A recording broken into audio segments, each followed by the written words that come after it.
안녕하세요. 공지영 전도사입니다. 오늘의 주제는 성숙의 기도입니다. 여러분들은 성숙에 대해서 어떻게 생각하시나요? 보통 어린이와 같은 철없는 모습은 성숙한 모습이 아니라고 말합니다. 나이가 들어가면서 우리는 성숙해진다라고 표현합니다. 하지만 성숙의 기도는 이와는 다른 개념일지도 모릅니다. 우리는 얼마나 경건한 활동이라는 표면적인 선을 가지고 우리의 참 모습을 숨기곤 하는지 생각해 봐야 합니다.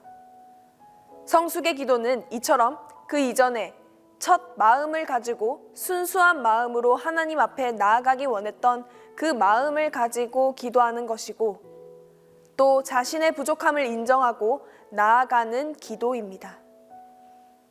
오늘 강의를 통해 하나님 앞에서 솔직하고 성숙한 기도를 드리는 모든 성도분들 되시기를 바랍니다. 그럼 시작하겠습니다. 성숙한 습관을 형성함에 있어 기도가 차지하는 위치를 지나치게 과장해서는 안 됩니다. 달라스 윌라드는 우리를 계속적으로 변화시키기 위해 하나님이 사용하시는 3가지 주요한 영역에 대해서 말했습니다.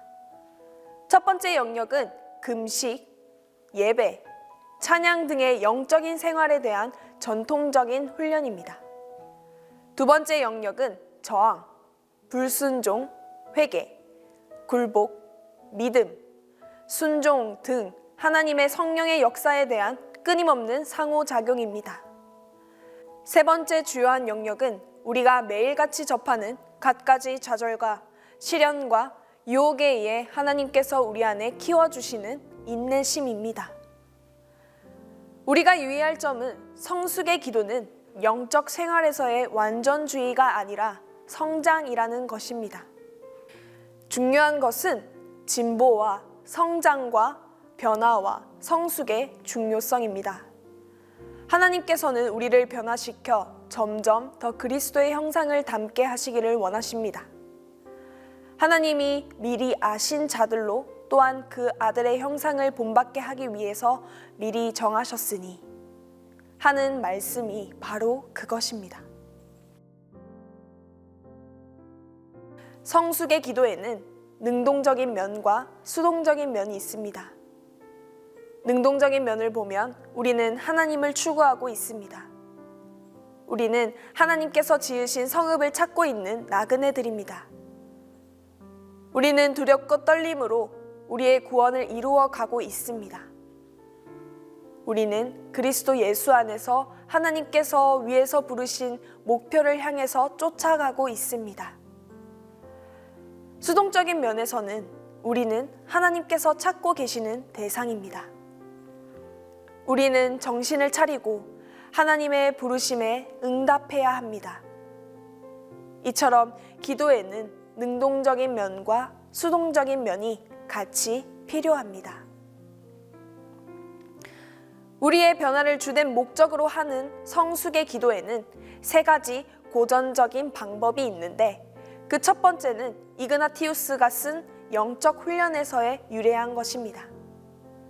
훈련 체제에는 기본적으로 4가지 단계가 있습니다.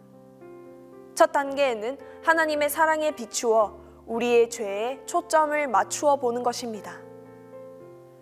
두 번째는 그리스도의 삶에 초점을 맞추고, 세 번째는 그리스도의 순환, 그리고 4번째는 그리스도의 부활에 초점을 맞추는 것입니다.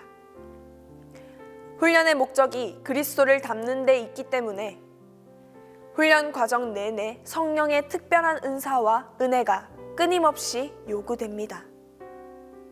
두 번째 방법은 성 베네딕트의 규율이라는 책에 쓰여진 대로 겸손을 적극적으로 추구하는 것입니다.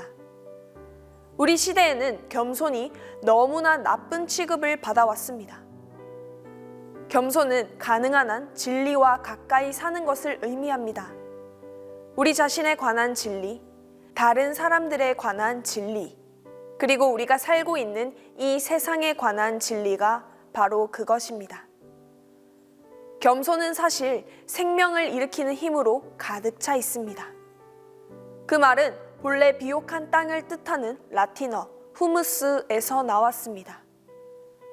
안토니 블룸은 겸손은 땅과 같다라고 말했습니다. 땅이 늘 우리와 함께 있고 당연한 것으로 받아들여지며 또 모든 사람들이 늘 밟고 지나다니는 곳이라는 사실입니다. 그곳은 또한 우리가 쓰레기를 버리는 곳이기도 합니다. 땅은 조용히 모든 것을 용납하는 곳입니다. 그리고 기적적인 방법으로 온갖 쓰레기로부터 새로운 풍요를 만들어냅니다. 썩은 것을 변화시켜 생명력과 새로운 창조의 가능성을 만들어냅니다. 햇빛을 받고 비를 맞으며 우리가 뿌리는 씨를 받아들여 30배, 60배, 100배의 결실을 맺을 수 있는 곳입니다. 이것이 바로 겸손의 힘입니다. 베네딕트는 이런 점에서 우리가 할 수 있는 영적인 일이 있음을 보여줌으로써 커다란 공헌을 했습니다.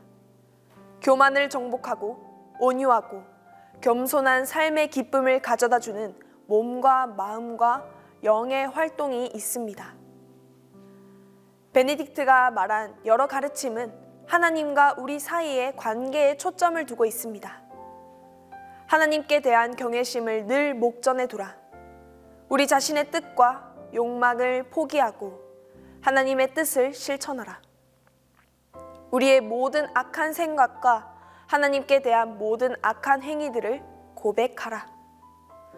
그가 말한 단계들 중 이 세 가지가 혀의 사용과 관련되어 있으며 우리 생활 중 특히 언어 생활의 중요성을 강조하고 있습니다. 어느 경우에서든 가르침의 오점은 겸손이 어떤 특별한 것이 아니라 평범한 것이라는 점입니다. 하나님을 사랑하는 일은 단순하고 일반적인 일을 하는 것입니다. 분수를 넘어서서 과욕을 부리는 일들에 대해 여러 번 죽을 경험을 함으로써 우리는 점차 겸손이라는 은혜 속에 들어가게 됩니다. 이제 우리는 성숙의 기도에 대한 세 번째 고전적인 접근의 방법에 이르렀습니다. 그것은 리즈웨의 테레즈가 말한 작은 길입니다.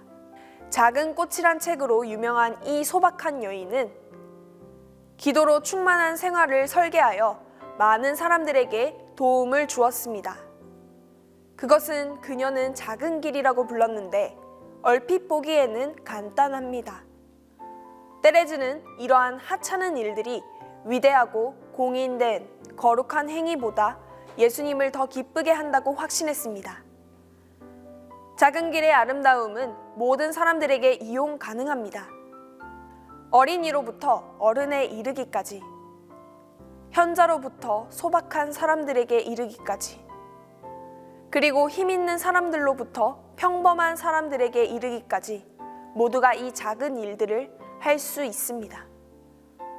이렇게 살아갈 수 있는 기회는 항상 우리에게 있지만 작은 일에 충성하는 사람은 이따금씩 있을 뿐입니다.